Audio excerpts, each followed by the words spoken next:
This is The Extra Mile.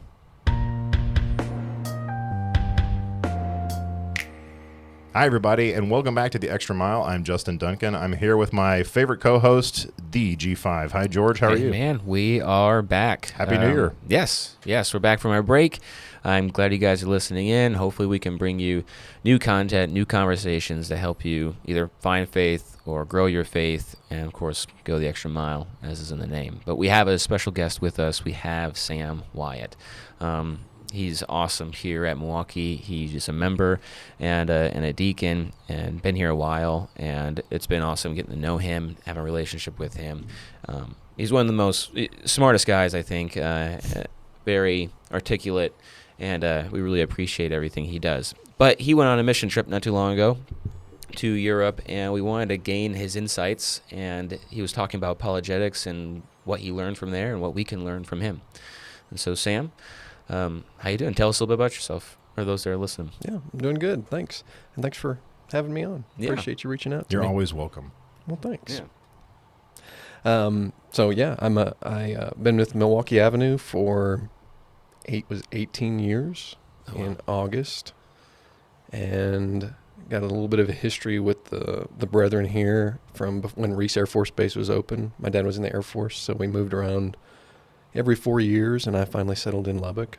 And right now I'm a land surveyor for an engineering and architectural firm here in town. So we help provide all their land surveying services, and got my training in engineering when I was going to tech. And yeah, that's kind of it in a nutshell. Can I ask you what a land surveyor does? A land surveyor? Because I'm an electrician, and I see the scopes and people leveling things. We just say it's the projects. guy with the telescope thingy out in the middle of the field, kind of dancing around. What is that? It's usually today, if you do see somebody looking through it, it's probably a level. So they're just measuring elevations. There's another guy with a stick a little ways out, and it's just a long tape measure, basically, or a long stick measure. Or it's a total station. So he's measuring angles. There's a EDM, like a laser that's shooting out towards a prism. Oh, wow. At a point that you're trying to measure a location on. So it's measuring horizontal and vertical angles. It's doing a lot of internal computations, and it's calculating a coordinate on that point now. So, Wow. Yeah.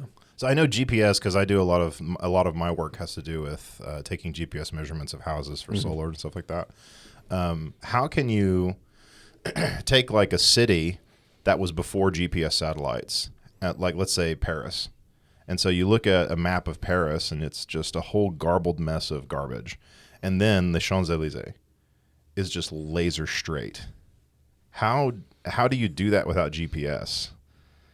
Well, without GPS, it's line of sight. There's a lot of good ways to measure angles. We've been able to measure angles and align things for thousands of years. Oh, wow. Yeah, I guess with pyramids, now that you say that. Yeah, there's a lot of fun math. We don't have to get into the math and the way you can lay stuff out, but I can't remember the Roman roads are super straight too. Okay. I don't know if you've seen how they've laid out Roman roads or the history of that. I think it's called a grama, and it's basically a stick in the ground, and it's got a cross on it with 4 plumb bobs hanging down. They meet at 90 degrees to each other, and you just kind of sight down that and line the other guy on the other end up. So you're looking at one end of the stick, looking down the other, and then you align the guy way off in the distance, and he kind of marks the center of where this road's going to be, and you can just go forever. Oh, wow. Also, Polaris is in the northern hemisphere, is conveniently due north. Due north. So you can always look due north pretty much anywhere in the northern hemisphere. And always get your angles and orientation. Yeah, if you can Wow. calculate a 90-degree angle, you can lay out 90s really easily there. At least north-south. You're absolutely revealing my blind spot. It's like, oh, this is not just hundreds of years. This is thousands of years. Yeah, but hey, GPS is phenomenal. I couldn't do what I do today without the benefits of it. That's awesome. Well, I'll continue to chat your ear about land surveying at another time. But so I know that recently you went with Nate and your wives to France. Yes. And we did some mission work. And I've never done that, but I've known many people who have. And so I know for the conversation here, why do we do mission work? Why do we go and preach in other places and talk about the gospel in different cultures? Yeah, so, I mean, there's probably a number of reasons we could have a mission. Sometimes it's what some people call a church plant, where there are no known Christians in a certain area, and we're trying to introduce them to God, introduce them to Christ, and teach them the gospel in the basic nature of the gospel, what that is, and convert souls. Sometimes the mission, and this is what the case with our mission was to go. There's some existing congregations there, some brethren. In the case of Strasbourg in France, I think we've had Daniel Farreau on the podcast. Has been on here. He's an evangelist that we support here and the work that he's doing. So this mission was part of a multi-congregation stop to network, get to meet some new congregations that we don't necessarily have a relationship with, and encourage Daniel and some of the other brethren. Ours was to Bulgaria and Strasbourg, and then we got to meet some of the brethren in Belgium that we had never met before. So this was more of a encouraging moral support, spiritual support, and teaching the congregations there with what their needs were. And you went with Nate Fritz, who was also on the podcast as well. Was this what you expected? Was it what you expected when you first went over there? Or? I guess I don't know. I didn't know this was my first trip, so yeah. I had, I guess we always start with expectations. I had some expectations, but yeah, things never go exactly like you think it's going to. Because he has a lot of experience going over there, and I imagine 20 something like that. years, Yeah, for a while, and he always comes back with really neat insights, but it's also second nature to him as well. Yeah, and I'm just curious, being over there in Europe, was it different than what? I mean, we look at the shows of Paris and France and Strasbourg, and it's just we have this distance and we have this perception that's different. Was there any difference there than what we usually expect and what we usually see in pictures and things like that? Were the people different? Way more smoking, public smoking than really I was prepared for. That's fascinating. Yeah, I mean, I guess I had some. I don't know what my preconceived notions were of the culture. I would say that I had this stereotype of French people being particularly standoffish, not friendly, and I kind of extended that even to I'd never been to Belgium. I kind of just extended that to anybody that spoke French, and I'm sure there's rude people in every country, the United States, Texas, everywhere. There's rude people, but my experience was very welcoming. So not just the brethren, but people we met in public were very kind, very welcoming. We did run into some more rudeness in the Dutch area of Belgium. That was a little more common. I don't know if people were having a bad day that day or not. The sun hadn't been out in 3 weeks. I guess so. Oh, yeah, for sure. I have a Bible reference to sort of kick this off. So Colossians chapter 4. These things happen pretty commonly in the letters written by Paul, where he starts naming these brethren. And so this is particularly not applicable other than just what we were talking about. Aristarchus, this is verse 10, Colossians 4:10. Aristarchus, my fellow prisoner, sends you his greetings, and also Barnabas, his cousin Mark, about whom you received instruction. If he comes to you, welcome him. And also Jesus, who is called Justus. These are the only fellow workers for the kingdom who are from the circumcision, and they have proven to be an encouragement to me. Epaphras, who is one of your number, a bondslave of Jesus Christ, sends you his greetings, always laboring earnestly for you in his prayers, that you may stand perfect and fully assured in all the will of God, etc. And so he names, this happens pretty regularly in all of the letters to Colossians, Ephesians, where he starts naming these people, and they're long gone now from our time, but it makes sense that there is a network of connected people, and to know these people and to have passion and love for these people and say, hey, we pray for you all the time in our prayers. I want you to be safe and I want you to be well and to grow. And so we see that even in the writings of Paul. So I think it's a good work that you did that. Yeah, I feel very spoiled I felt very spoiled when I came back, because the congregation here is a large network of support.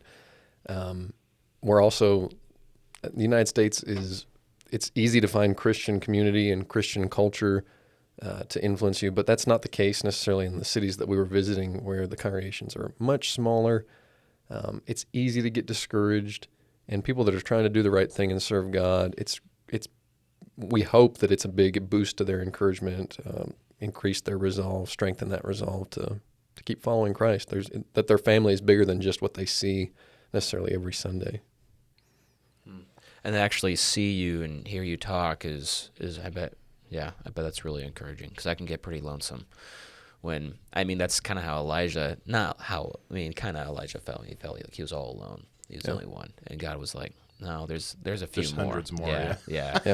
And it's encouraging to me too, because even though I have a big family here, a big support group, sometimes you take that for granted and you think that this is the only family that you have, and you realize your family's a lot larger and creates a little bit of a bubble, burst the bubble. It can, yeah, in a good way. Yeah, burst the bubble. Yeah. Had any of them ever been exposed to? I know we like to think that all of this opus that we're creating with our recordings and our YouTube influence and stuff like that, all of our worship services, I know we post on YouTube here at this congregation. Has any of them ever been exposed to any of that, or had they mentioned that as a tool? It's completely fine if they hadn't. I was like our podcast, like this podcast, or not necessarily our podcast, because I know it's still sort of in its infancy. But like, had any of them said, "Oh, I sometimes watch your worship services" or something? I hadn't heard that, but that's probably mostly because, well, they may not be aware, but also the language barrier is very real. So we couldn't have even done what we did without Daniel translating for us.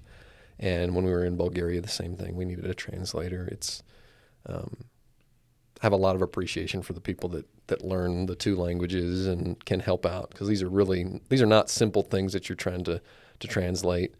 And there was a lot of literature that I referred them to that was actually a waste of time to refer them to, because they can't read it. They can't read it, and it's not translated into French in some cases. Oh, I see. But those are deep concepts for a translator to try to articulate to the audience. Daniel is. I'm presuming Daniel's excellent. I don't know what he was saying. He could have been saying anything, actually. He could have been cleaning up his mind. Yeah, he could have been cleaning up correcting everything I was saying.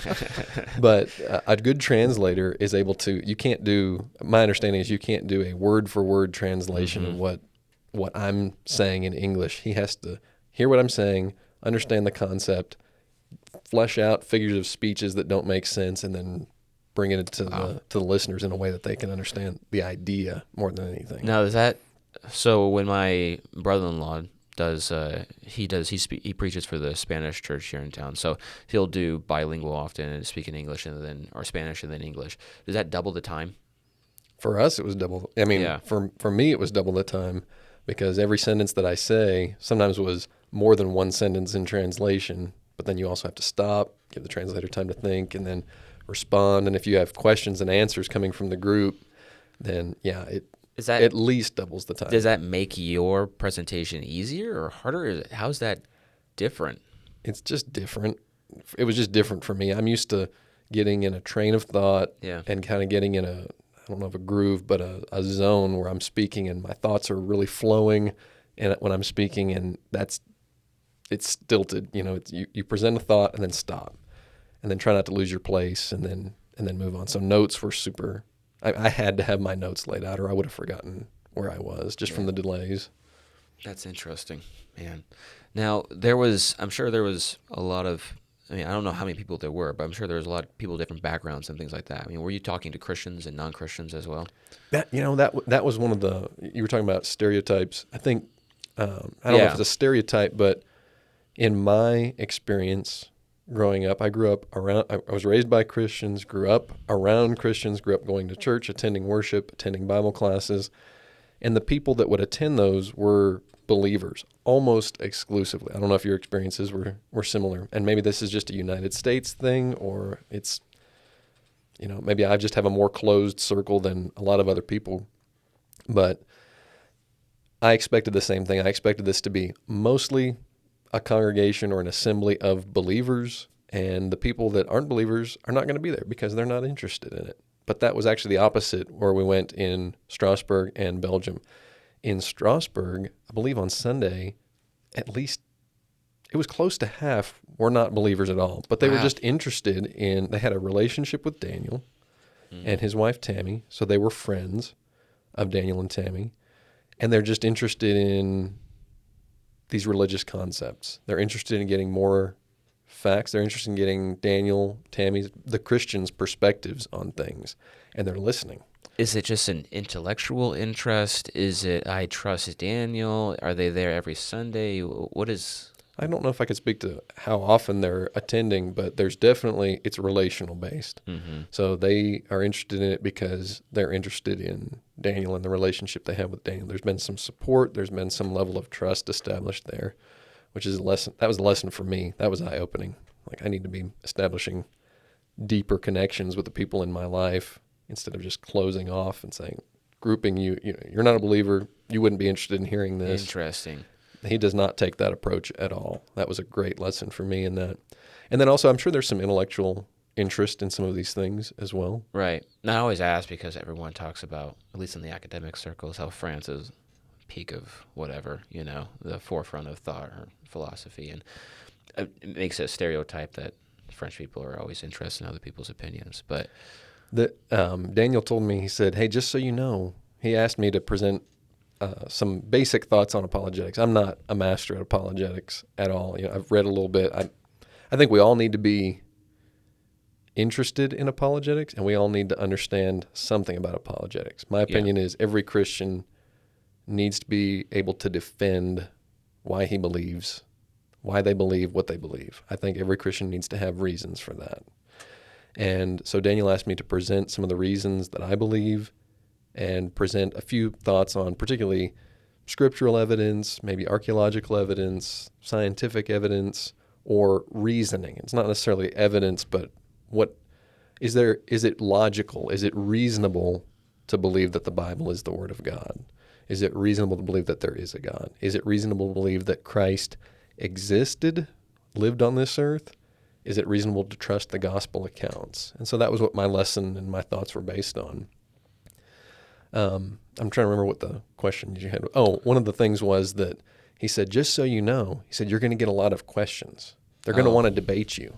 okay. I'm like, I don't know if I want to debate, you know, I don't know what your concept of debating is, but mine's usually presidential debate or very left-right, you know, two diametrically opposed, very polarized views, and they're just trying to maybe eventually shout each other down or insult the other person until I guess the audience feels like somebody won. He said, no, it's probably not going to be like that. He said, we're just trained in school to not take anything for granted. So we're trained from grade school, he said, to practice debating things, to practice making reasons, to practice challenging arguments. He said, so they'll probably challenge some of your arguments or give you ask some questions related to that. And there was, and it was very civil as well. So how did you handle that? Were you taken off guard? Well, were you since it was in French, I didn't have to handle it. Daniel Daniel just did it. Oh, No. interesting. No, there were some questions directed back, but most of the questions were related to, we presented some apologetics, and they were asking things like, well, what do you say to this scientist, or what do you say to, I think there was a big, I don't know if you remember the Da Vinci Code and some of the controversies that generated, but they were pointing out to some documentaries they had seen on television, and they were just trying to poke or push back on some of the arguments that I was giving.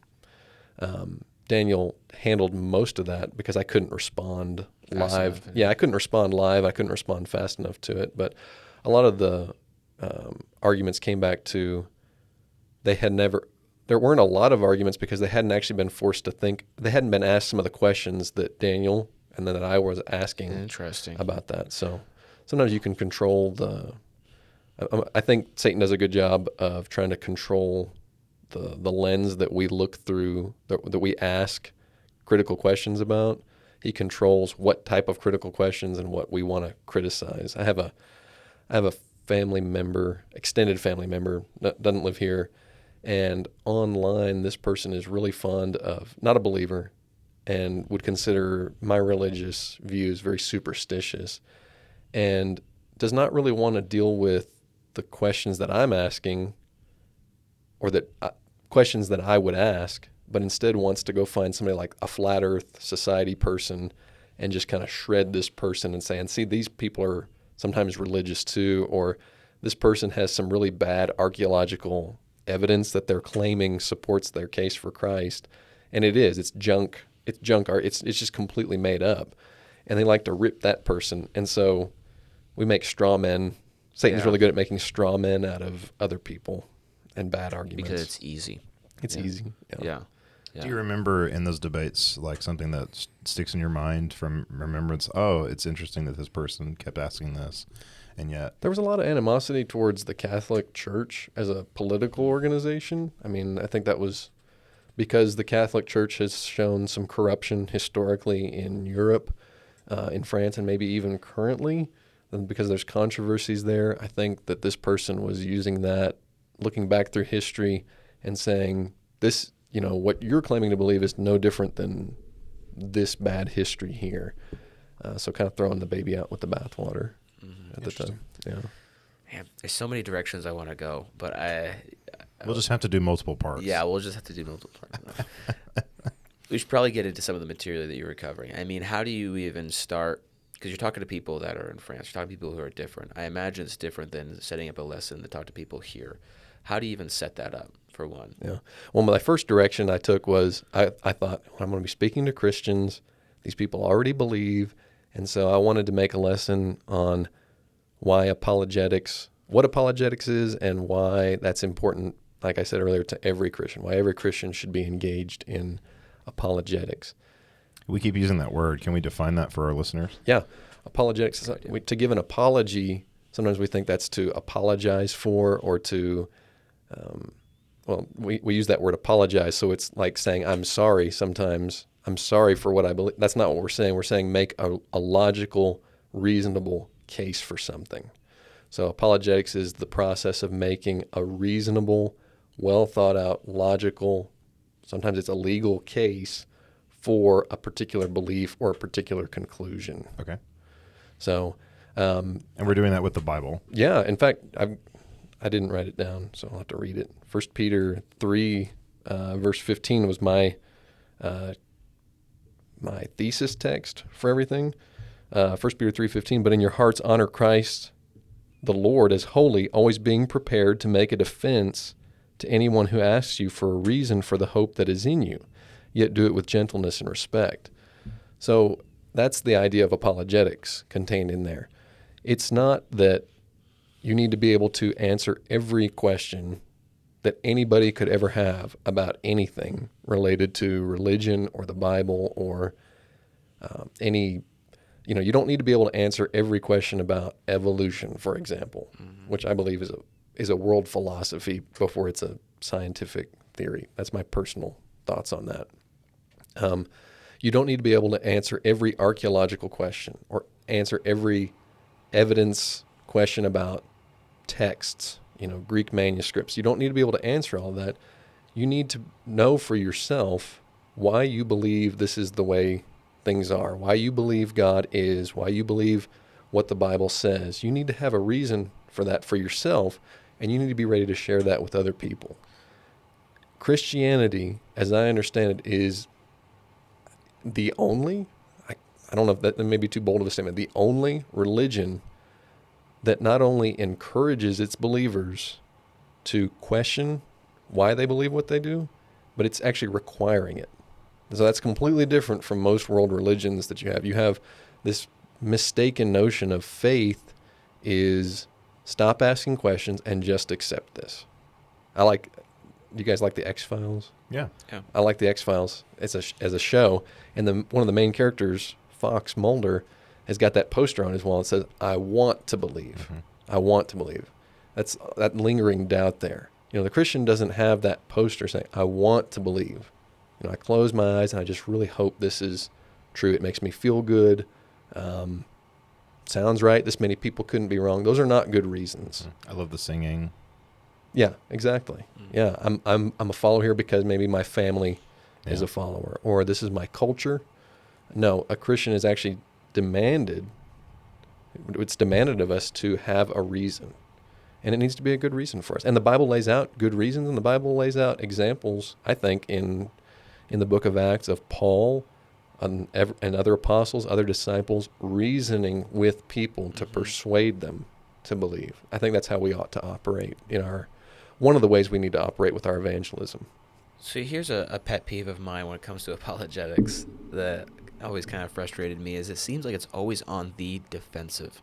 I'm always defending someone else's point of view, and Christians just have the other person has the upper hand over the Christians, and the Christians are demanded to defend their point of view and why they think the way they think, while the atheist and the agnostic, they have the upper hand and they can, they already have the higher ground just by default. And I just don't know if that's fair, where really anyone with a conclusion should have to justify how they got to that conclusion. Yeah. Can you speak to that on any level? Why is that the case? I mean, should that be the case? Yeah, I think we're probably on the defensive, maybe as Christians more often. I mean, we just read what we need to be ready to give our defense. We need to be able to defend. So a lot of people have questions for us, so that's probably natural.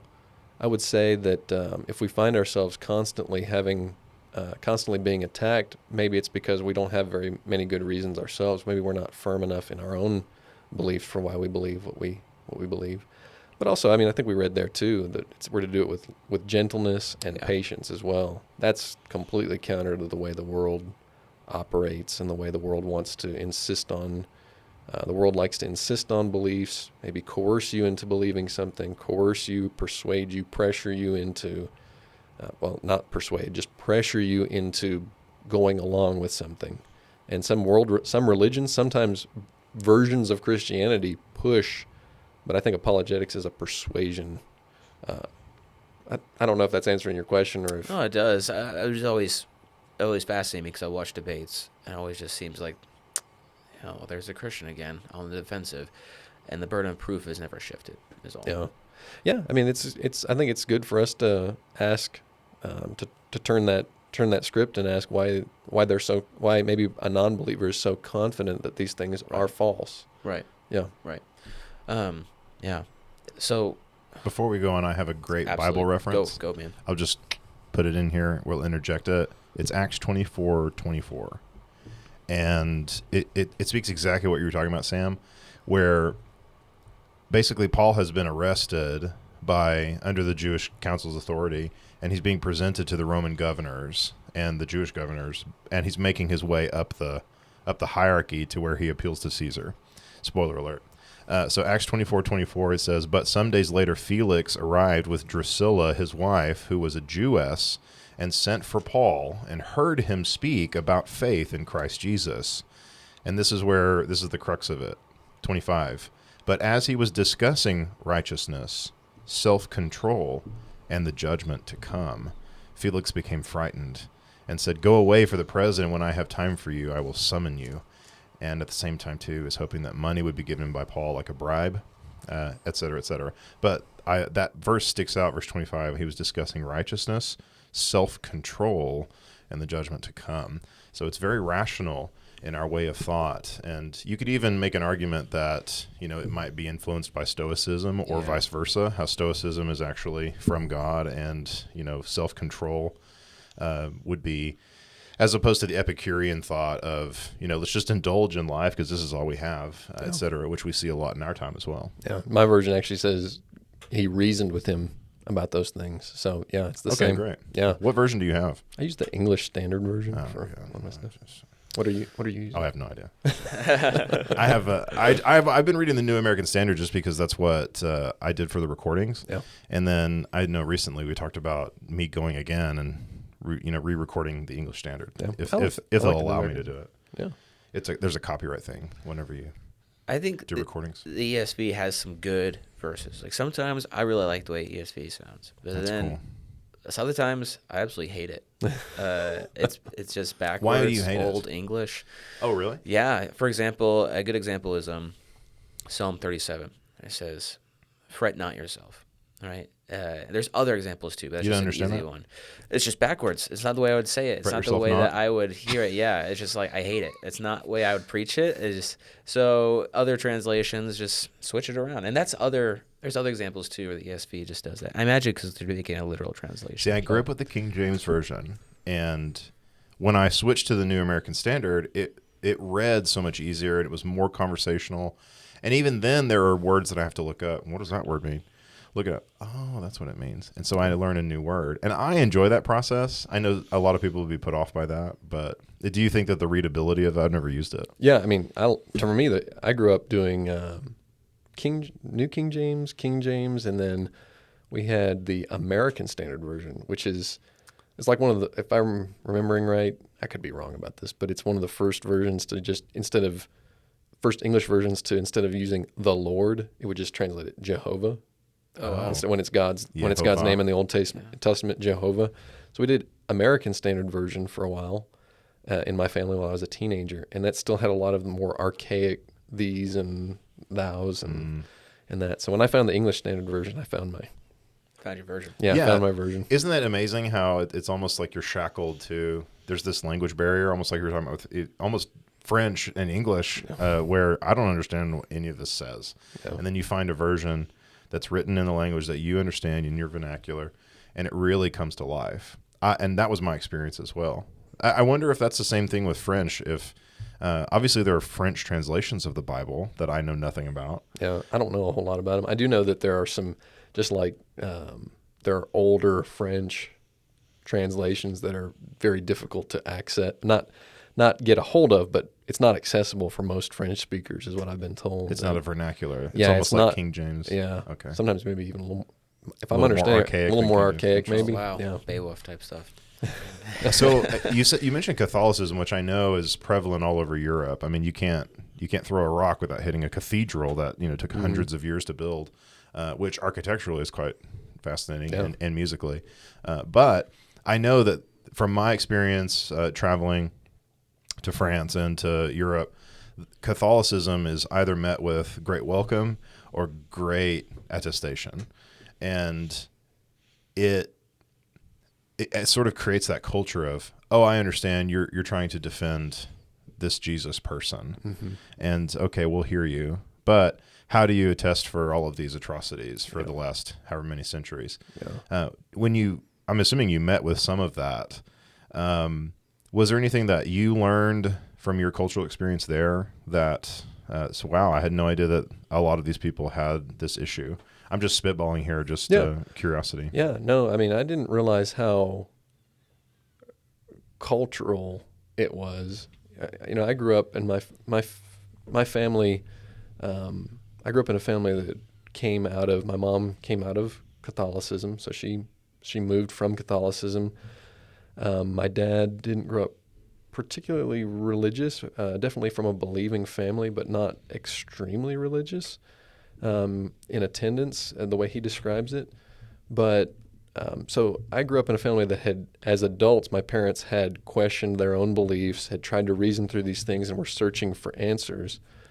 And I kind of operated for a long time under the assumption that anybody that's part of an organized religion of some kind has thought this through. They have their reasons for doing that. And I realized how cultural Catholicism is and has been in Europe for a while. So it's maybe not even necessarily anything other than it's just what's always been. It's what my family's always been a part of. It's where, it's culturally part of this city or this country, and our celebrations and our history. So I underestimated how large of an influence that is on people. Just, it's always been what it's always been. It's life. And there's not really any thought necessarily in some people's case that's going into that. Now, I don't know I'm not sure. I got a little bit of information from one member or one person that was in attendance, just on a very jaded view of the Catholic Church, but then that had kind of expanded to organized religion in general from that. But I don't know what most people's vision are. Because I know a lot of people that I've spoken to about the Bible, they have a similar experience where, it's fascinating. I don't know the number of podcasts or any other media that you may ingest, spoken of very heavily in a number of people. You'll have 20 guests and 10 of them will talk about, oh yeah, I went to Catholic school and yeah, like this person beat me. And I mean, it's almost like a trope where, oh, well, this can't be, but it's shocking. You listen to another podcast say, and oh, well, yeah, I used to do church and this and that, but no, I grew up in the thing and I went to the Catholic school and,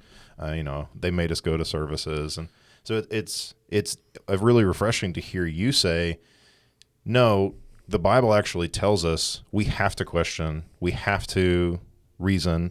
And then I know that I mentioned this earlier that Paul talks about the Bereans in his travels around Asia Minor. When he goes to Berea, he praised them in his writings because the Bereans searched the scriptures daily for whether the things that he said was so. Yeah.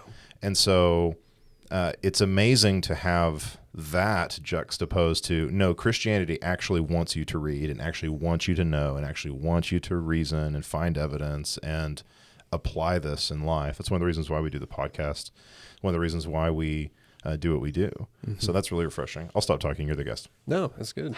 The one of the fastest growing religions right now in France, and I think maybe in Europe too, is Islam. Mm-hmm. And there's what Daniel has befriended and gotten to know several Muslim neighbors that he has, and just people in the community. And in his experience, one of the things that they're not encouraged to do is to question anything about the religion. The minute you start questioning that, you're suspect. Things could go wrong for you in this organization or with your family.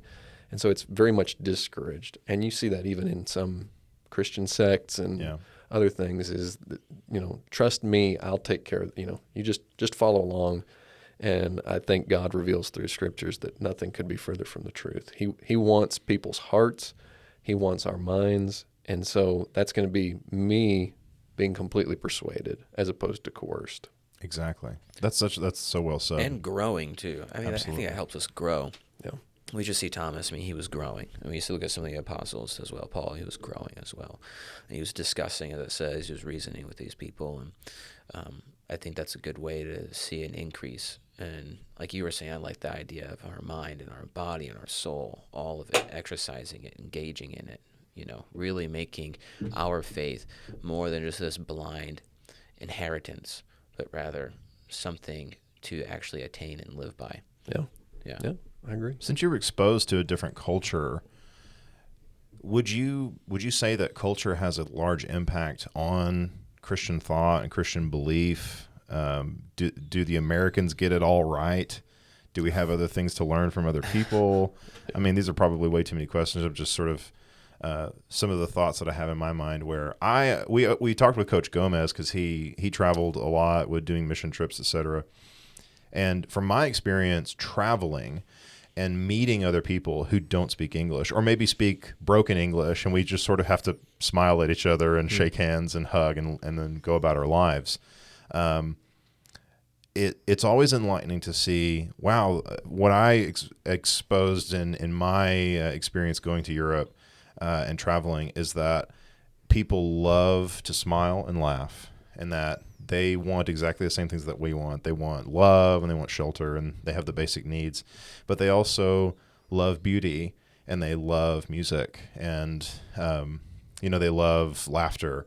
And so I know comedy is spoken of. I love stand-up comedy, and I love how when people talk about traveling, that there's comedy clubs that are appearing all over the world.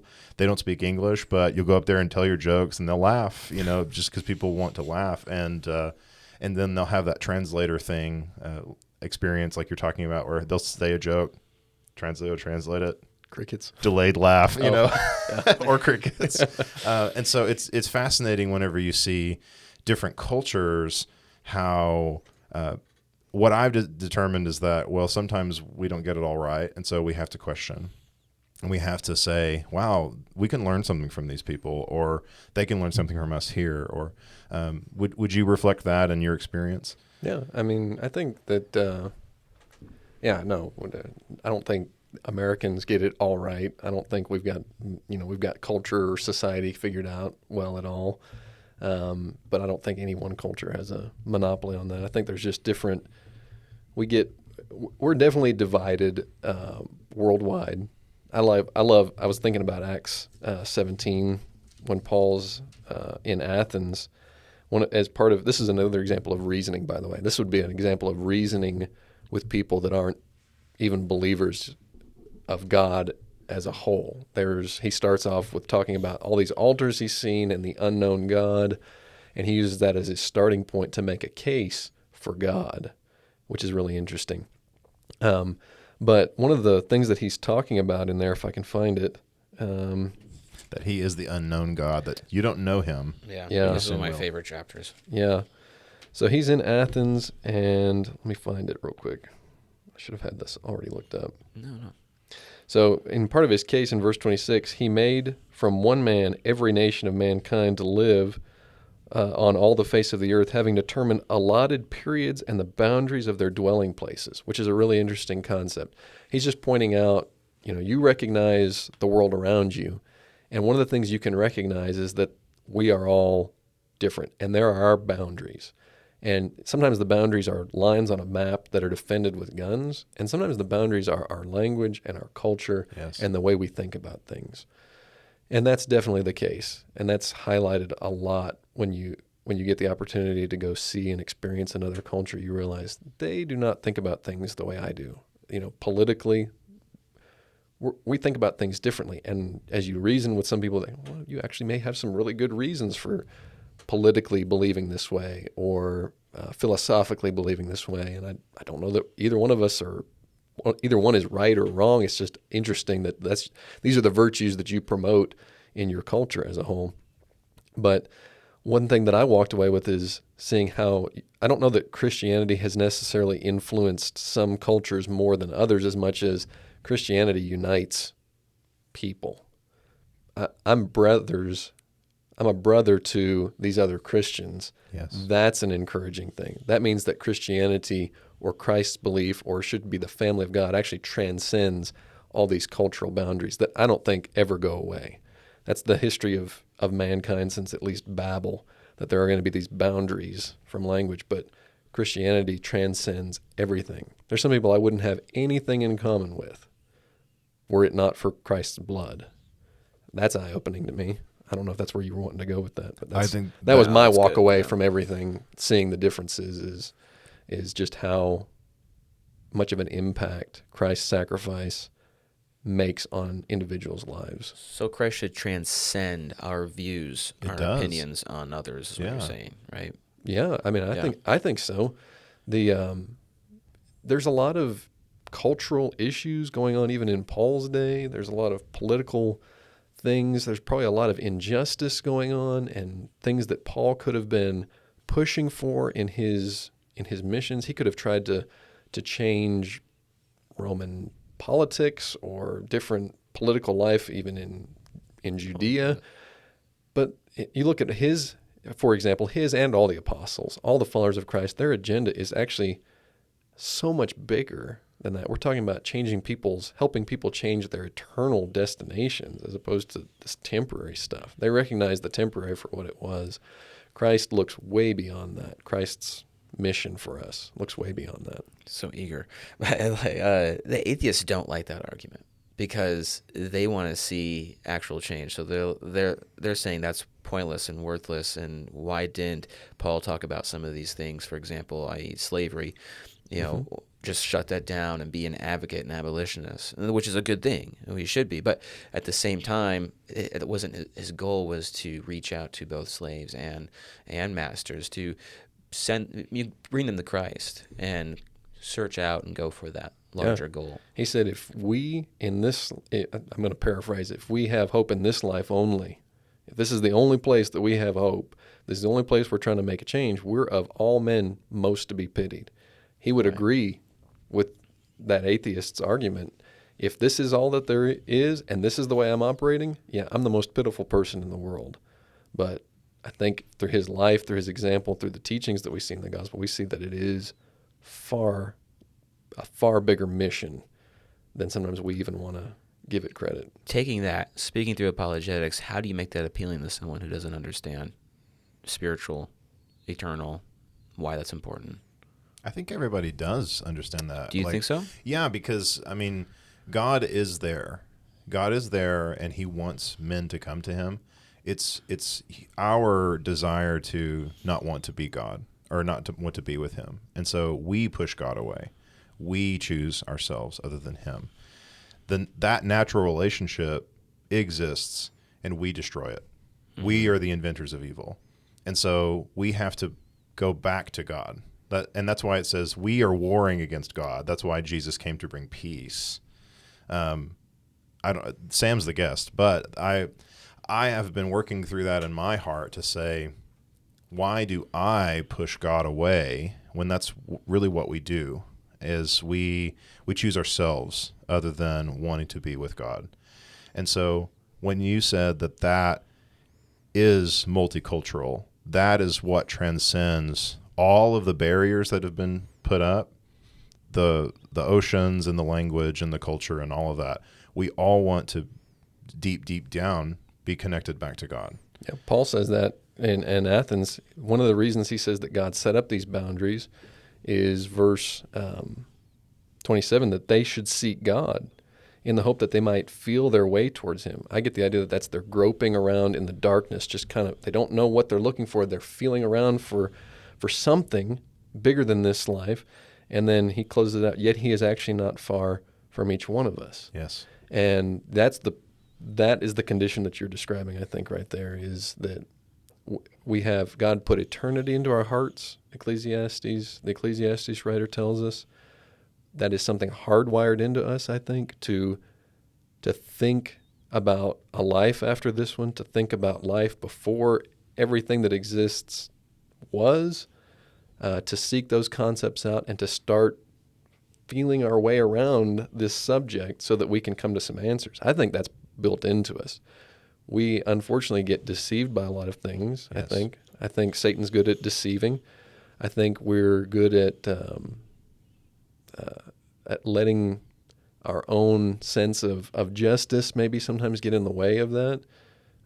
We want to question God. We want to question why things are the way they are. I don't think those are bad things. I think our attitude and our willingness to submit to what God is saying is going to determine some of our conclusions on that. Well, and I interrupted George your question. When it came to, would you ask that again if you remember it? No, you did answer my question. I just don't know if I'd agree with you, Justin. No, I'm just kidding. That's fair. I was just saying, our culture has pushes this very physical hedonism type mindset, right? And you were saying it's appealing for all of us to search after this something that's spiritual and eternal, this hope. And it's eternity, as it says in Ecclesiastes, is in all of us. And so that's true. Are we then suppressing that idea when we are living and listening to or going after a physical idea or mindset, worldview? Yes. Because the deception is there, right? The deceiver deceives us into choosing ourselves over God. Mm-hmm. God created us in his image, so we have God in us, or we have the connection to God, and we choose sin. We choose ourselves, and every one of us has. The only person who hasn't was Christ. Right. And so when it comes to, for instance, music, I have a very passionate belief about music being multicultural and being able to transcend cultures and say,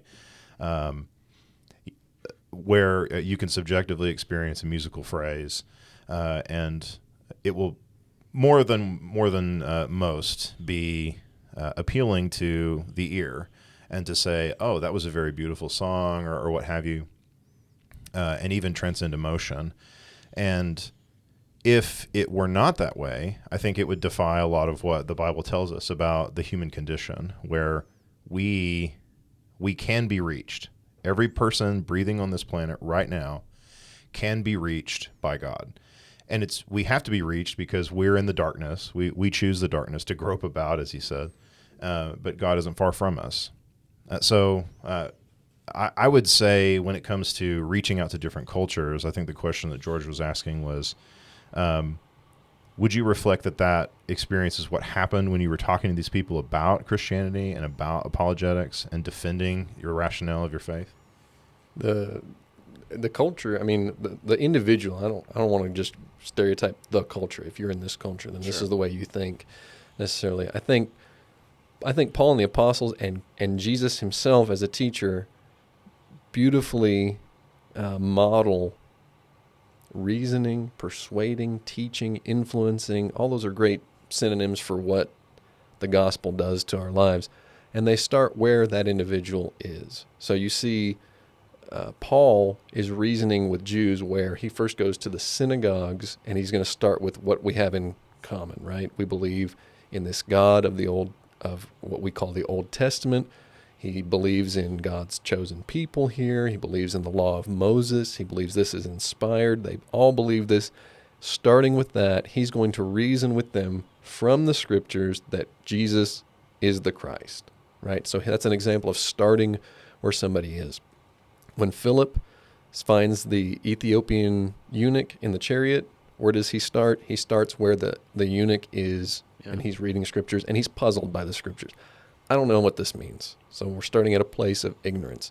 So I'll start explaining to you what this author's talking about and how that applies to you and what you need to know about Christ. Paul's doing that in Athens. I see the altars. We need to establish that there is a supreme God. So he starts there. I think that's the key for any individual is trying to understand that person and understand where they are and where they're coming from. Because that's going to, I could make a great textual case and argue this with you, and you're like, I don't even know if there is a God. Yeah. When we have to start where other individuals are, I think. And so that culture may determine some of that, what your predominant belief is. Maybe that's a very secular, atheistic view, and you need to establish that. Maybe it's a very skeptical view of Scripture or religious texts in general, justifiably so, because there's a lot of fake religious texts circulating in our world. Mm-hmm. That's a great place to start. If somebody's pointing out all these religious texts that are known to be frauds, why is yours different? Well, that's a great place to start. That's a great conversation. That's a great thing to even challenge yourself on. Yeah, why is this? We need to be able to read and research those and test those things ourselves, I think. That means having a relationship with, getting to know, asking questions. And I see asking questions throughout the Bible. Jesus was a master of asking questions. Yeah. To get people to think. That's really good. The Samaritan woman at the well, Jesus talking to her, started where she was. That's right. That's a good point. That's a really good point. And Nicodemus, chapter right before, too. Mm-hmm. Yeah. Okay, so as we get to close here, what was one of your favorite things you taught or that you learned from the material that you brought to the people in Europe? I hadn't spent a lot of time myself personally thinking about apologetics because I thought that's for the professionals. That's the professional needs to do that. I was just impressed how often Christians are challenged to think about those things for themselves as I see revealed in Scripture. That 1 Peter example, being ready to give an answer for the hope that's within you. Well, that's to me. I need to be ready to explain that for myself because I need to be ready to explain that for others. I'm called to be, my big takeaway was this is not just something I'm supposed to keep to myself. There was a popular idea, maybe it's still popular, I have a very private faith. My reasons are my own. Just let me do my thing here. But Christians are called to be, this is our theme this year, so it's on my mind, like salt and light. They're called to be influencers of this dark and corrupt world. My ability to be able to do that is going to hinge a lot on whether I'm fully convinced of that in my own heart and mind, whether I've fully been transformed by that or not, and whether I can adequately at least present a case, not the perfect case. You can't make anybody believe anything, but is it reasonable for me? And is my explanation reasonable to the person that would ask me why I'm doing these things? That was eye-opening to me in just studying the material myself, because that's in Scripture as well. There are hundreds. It seems like every time you disprove some allegation against the evidence for a text, there's it's like playing a game of whack-a-mole. There's all kinds of arguments that are coming up. You can spend your life, I wouldn't say it's not worthwhile. There's just a lot of things that come up archaeologically, textually, scientifically, all kinds of things are coming up. New philosophies of way to think about life and arguments against Christ are constantly coming up and will need to be refuted. The surest way to defend against that yourself is to continue to affirm those things in your own mind, to continue to reason through those things for yourself, and read and discuss with others, I think. Those are some of my big takeaways. It's interesting. You got anything, Justin? Yeah, I mean, I know we're wrapping up, and definitely want to continue our conversation, have you back if you're interested. Typically, when we talk about Christ and his teaching, that's always what speaks so well to me. And when he was talking to his disciples and even to us today, he tells us that there's a different way that the Christian should live in this world. And one of the concepts is the namesake of the podcast, where he says, in the cultural times of Rome, a Roman soldier could conscript you for the distance of a mile to carry any burden for him. And so Christ doesn't necessarily speak directly to that, but he says, if anybody requires you to go a mile with him, go with him another. And there's another series of lessons being taught about the Christians look at what this world throws at us, and that we're supposed to have a different outlook. And I would encourage everybody to continue to study and read that, because when you're looking at the world and what it can throw at you, it can throw everything at you. It can take everything from you. And the Christian is supposed to be okay with it, I think, is what Christ is teaching. And so when he says go with him too, to go the extra mile, how would you encourage the listeners, the people who are watching this, who might not have accepted Christ in their heart or become a Christian, been baptized, or considering it? How can they go the extra mile? How would you encourage them to do that? That's a good question. I think that one of the temptations, for me anyway, in life has been to, I have my reasons, and there's two things you're not supposed to ever talk about in polite conversation: politics and religion, right? We're never supposed to talk about those things. Why? Because it's guaranteed hornet's nest. You're going to get hurt feelings. You're going to destroy relationships. I would say be willing to for me, going the extra mile is being willing to have those religious conversations. I guess politics can be included in that. That's not really a part of this show, but have those religious discussions with somebody that doesn't believe the same way that you do, and welcome them to challenge what your beliefs are, and as gently as possible challenge some of theirs as well. I think building some solid relationships there with people that you don't agree with, you may not feel like you have anything in common with, could lead to some great influence in their life, if for a believer to a non-believer, but also some great solidifying of your own faith as well. And if nothing else, this world needs a lot more good influence and relationships in a very polarized time. Mm-hmm. So those are great thoughts. Well, thank you, Sam, for being here. I'm speaking for myself, and George, it's always a pleasure. Yeah, it was really good. I like some of the points that you were talking about. 3 things I took away was just engage, with believers and non-believers. Have a relationship with them, as you saw from Daniel. Don't be afraid to discuss, to reason with ourselves and with others. Like you're saying, actually, I like that last thought. Practice to civil dialogue. Actually make it an intentional thing. And if you can do that, then you can break those boundaries. And to disagree with people. Yeah. Don't be afraid of that. Well, thanks, Sam. Yeah, thank you for having me on. I appreciate it. Yep. Go so.